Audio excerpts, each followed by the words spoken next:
تعالوا معي يا شباب، وقبل ما ندوخكم بهاي الطبخة الزاكية اسمها البيجلز، بس على نكهة شرقية. نحط عليها المواد اللي احنا بنحبها زي اللبنة، زي الزيت وزعتر، يعني بنعملها كتير كتير زاكية. فتعالوا معنا نفرجيكم كيف تسوي. وهذا اللي عم بتشوفوه مش بس لبنة، لبنة ونعنع وإيش، خيار، يعني من الآخر، وشوية زعتر كمان، وليش لا.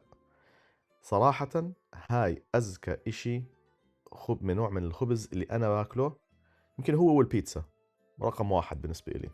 تفاجأت كتير لما أكلته، ما توقعتش، لأنه حسيته أقرب إشي للكعك بدون ما يكون فيه حتى سمسم. فبنبلش أول إشي بنص كوب من مي دافية، وبعدين نص معلقة من خميرة جافة، وجافة جافة بدها تكون، مش نص نص.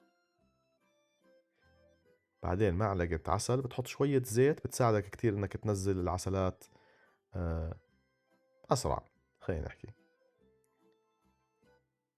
هاي شايفين، فيش عسل، راح كلياته للخميرة، وهلا بتصحصح عليه وبتبلش تتنشط.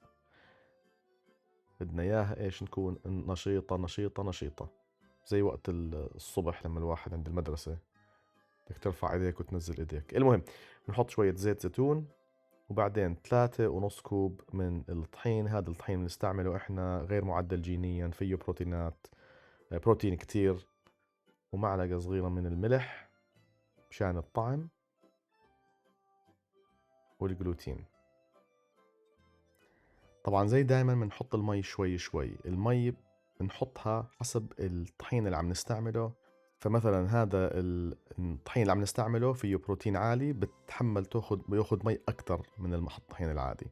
بس أشياء تانية زي الدفى والحرارة والجو، هاي الشغلات بتأثر على قديش ناشف أو رطب العجين اللي رح يسويه. فأنت بدك تحط المية حسب النظر وحسب الخبرة اللي رح تاخدوها كل ما سويتوا خبز أكتر، أو يعني خبزتوا أكتر.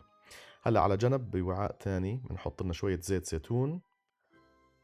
لساتنا عم نستعمل زيت زيتون اللي جبناه من فلسطين، إشي فاخر من الآخر يعني. وهي شوفوا كيف هلا هاي دفشنا عليها كبسنا الزر. بدنا اياها تضاعف بالحجم، شوف كيف يعني فقعت. فاحنا بنضربها بوكس، وبنحط شوية زيت على السطح تبعنا. في ناس بيحبوا يحطوا طحين، مرتي بالمرة ما بتحب تحط الطحين هيك عليه، بتحب مرتب ويكون بالنسبة لها أنظف إنها تستعمل الزيت لإيديها وللكاونتر. فهون بعدين بنقسمه، نجيب هاي المقحاف تاعتنا 4 أقسام متساوية، بعدين بتصير 8.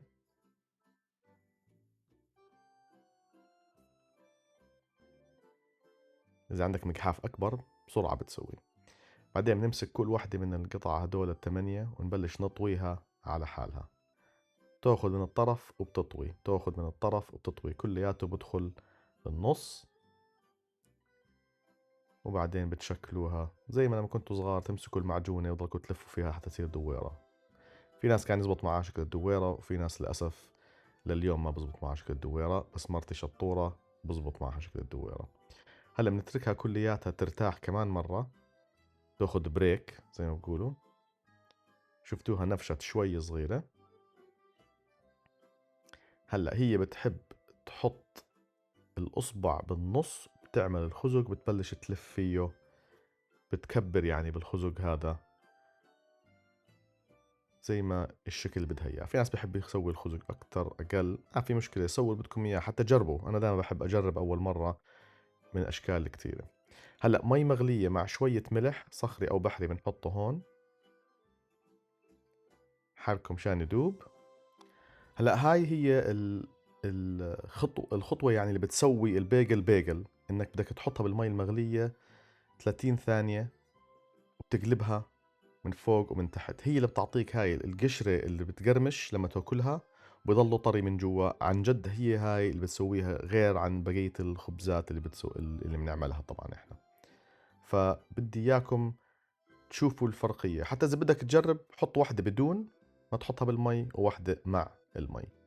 هلا على جنب راح نحط بيضة الصفار والبياض وشوية حليب اللي هو معلقة كبيرة من الحليب، وبعدين معلقة صغيرة من الفانيلا، وبعدين بتخفق فيه كلياته بالجهاز الفظيع اليدوي اللي يعني أصغر من إيدي تقريبا أنا. بعدين بتحط اللي الخلطة اللي هلا سويناها على سطح البيجلز كلياتها، راح تعطيك لون كتير حلو برتقاني ذهبي، وراح تزيد برضو القرمشة تاعتها شيء خرافي عن جد. أنا بقولكم راح تذوقوا وراح تجربوا وراح تحكوا هذا من أذكى أشياء اللي أكلناها، خاصة لما تحطوا عليها الشغلات الشرقية اللي حكينا لكم عنها قبل شوي. هلا بالفرن تقريبا 200 درجة مئوية 20 ل 25 دقيقة حسب الفرن. شوفوا ما أحلاها، يعني عن جد طلعت خرافية. يعني هذا احنا عنا قد ما هو محبوب ومرغوب فيه، عنا محلات بس بتبيع هاي الشغلة، مش مخبز ببيع أشياء فيها هاي، لا، كامل محلات بيجل كاملة. وفي طبعا صراع كامل بين بيجلز من الشرق وبيجلز من الغرب وأشياء مختلفة، بس هاي احنا بالنسبة لنا كتير اشي. هلأ في ناس بيسويها كثافة أعلى، بس احنا بالنسبة لنا هاي أذكى خلطة بنلاقيها. هلا على جنب مشان نفرجيكم كيف تسووها، رح نمسك خيار ونقشر فيه، بس هاي المرة رح نقشرها مش القشرة، بدنا نقشر الوحدة ونخليها تضلك تقشر وبتلف. بتسوي لنا هيك وردات صغار من معمولة من الخيار. بعدين رحنا على الحديقة لقطنا شوية نعناع طازة، في أنواع نعناع كثيرة، هذا نعناع مغربي كتير زاكي، ممتاز للشاي، ممتاز لهاي الأكلات، يعني رح يعجبكم. بعدين بنحط شوية زيت زيتون. طبعا الله يرحمك يا ستي لو شفتي كيف بنستعمل فرشاية مشان نحط شوية زيت زيتون بدل المعلقة، أبصر شو بتسوي فينا.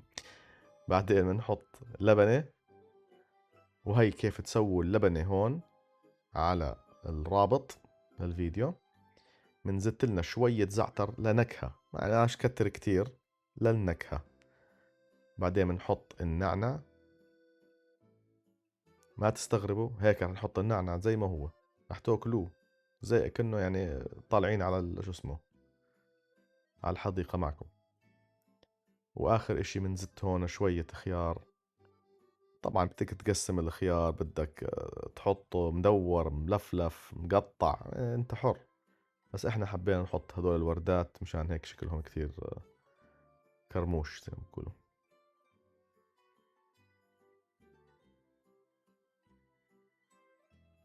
طبعا تقدر كمان تسكرها بالغطا تبعها، بس احنا بنحب نعملها نص نص، ويعني نعطيها لو الواحد ياكله. هاي عجبني كثير كثير، عم يعني ايدي عم ترج قد ما عجبني. فان شاء الله تسووها تدوقوها، احكوا لنا شو اللي بتحطوه انتو على هاي البيجل، مثلا افكار احنا ما فكرنا فيها، وحطوا لنا اياها بالكومنتس. طبعا الوصفة زي دايما بصندوق الوصف اللي تحت الفيديو، فان شاء الله تعجبكم.